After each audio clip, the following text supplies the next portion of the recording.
I've been asked to do a book cover on the Roald Dahl The Witches for a friend of mine who loved the other book covers that I've made. I did a few sketches of what I thought would be nice on there. The first one I did was the witches. That's the mouse, some wands, a broom and a cauldron. I also did one with a mouse in the middle and some broomsticks, and the witches are written across there. So I also did a third one, which is the witches and a broom, a spider web, and a spider with a little wand on it as well, with some bits going all the way around the edge. Now, I asked them which one they liked the best, and they thought this one was a bit too scary for who they're going to give it to, so fair enough. They liked the idea of this one, but they much preferred this one.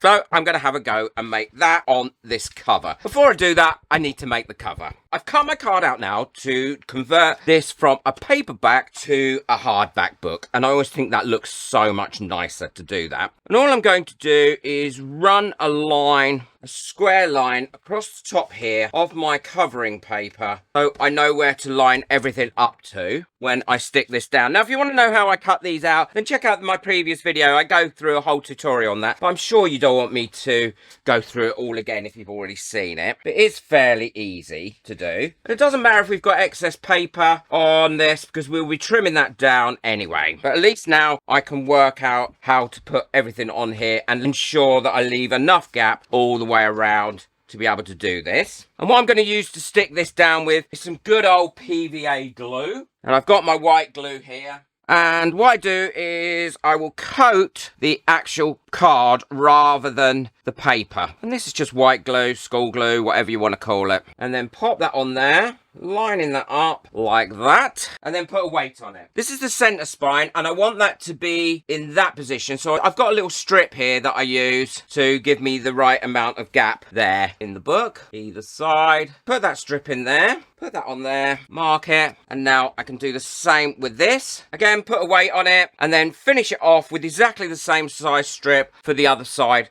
and then let that dry up. So now that's stuck on there, all I need to do is do an overhang all the way around, and I do that using a ruler to give me the same amount each side. And now I want to fold these corners over, and I've got a little gadget here that allows me to put that on there and cut all the corners off. Ready? And now all I need to do is fold these over, and I fold them over so they're quite tight all the way around. And I like to put the creases in them first as well, because that way I find I get a neater job. Now I use some white glue again to glue those over, and that little bit there leaves a bit that you can kind of tuck in there and fold them over with. And all I do is put the white glue on here, make sure I get some on the edge, and then fold that over. And you can use a bone folder here if you want to. I use just my fingers, because I'm going to paint this anyway, so it doesn't really matter. And now that's my cover made, I'll leave that for a couple of hours to fully dry before I then paint it. The cover's all nice and dry now, and it's just about painting it. Now, this paint job will need touching up once I do the other bits to it, but I want to get the basis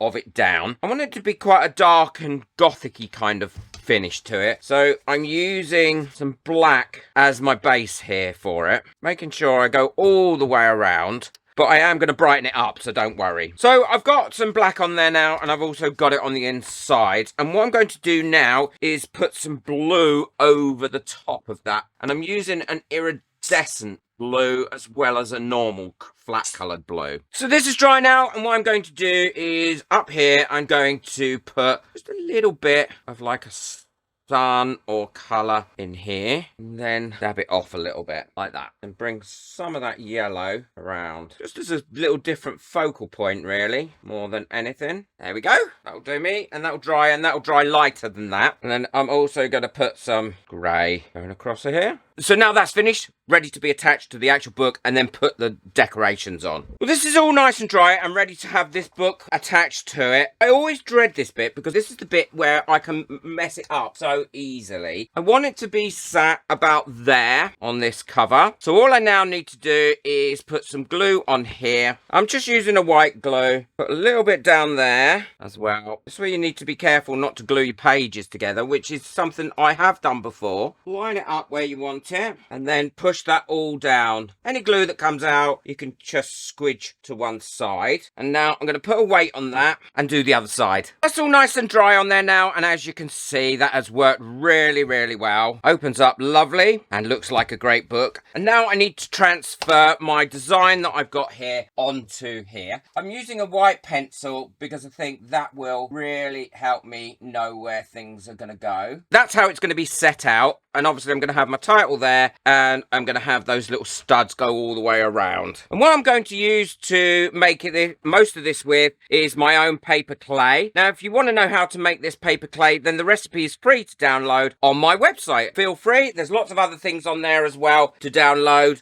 that you can have for free. First of all, what I'm going to do is make the little balls, and I'm going to try and get them all a similar size, but if I don't, I'm not too worried. So I've got my balls finished now, and I've nearly finished putting them on. What I'm doing is dabbing a bit of white glue where they're going to go, like that. And then getting a ball, pushing it in and pushing it down. Really simple, didn't take long to make these little balls. Like I said, I don't need them to be perfect. That isn't what I'm looking for. And now I've got them pushed down like that, what I'm going to do is take the flat end of a blade, dip it in some water, and then put a cross on it. I've got the balls on there, and all I'm going to do is use some of this twine. I've mixed up some glue and some white paint, and I'm going to make the cobweb out of this. Pull that through like that till it's wet and fully covered in the glue and the white paint. Then I'm going to paint on here in as straight a line as I can, but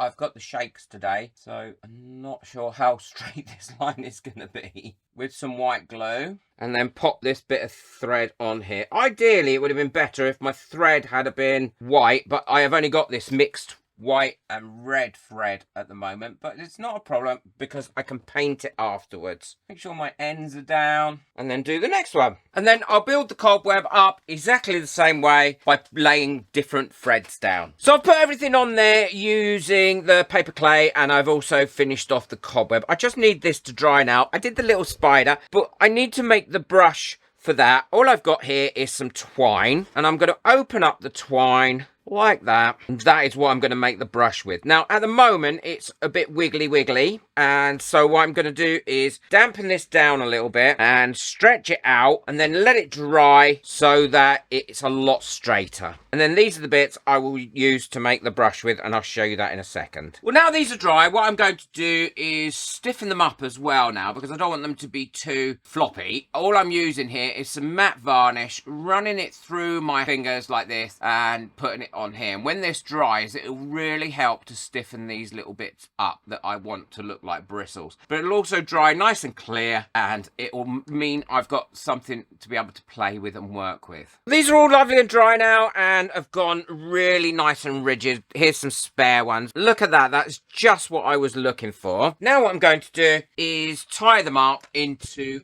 the shape of a brush or a broom head that a witch would ride. And all I'm going to use for that is this cotton. It's a black cotton. I don't want to change the colours of the actual pieces here. And I'm going to wrap this around quite tight all the way around. And now I think I've got enough on there. I'm going to trim that up and then add some white glue to it, which will dry clear, and stick that together. This is all lovely and dry now, and what I need to do is trim off my little broom bit here that I made and glue that to there, and then we can get on with painting this. Now, I don't want it too short, and I don't want them all to be the same length, because I think that would look a bit odd. So all I'm doing is just trimming these down. Yeah, they need to be a bit shorter than that. I think that looks really cute now it's trimmed down. All I've got to do is glue it on, and I'm going to be using a little bit of white glue to glue it on with. Get it into position. And there we go. That won't take too long to dry. I've got some really special paints to finish all this off with, and I'm looking forward to testing those. So once it's all dry, and that's what I'll do.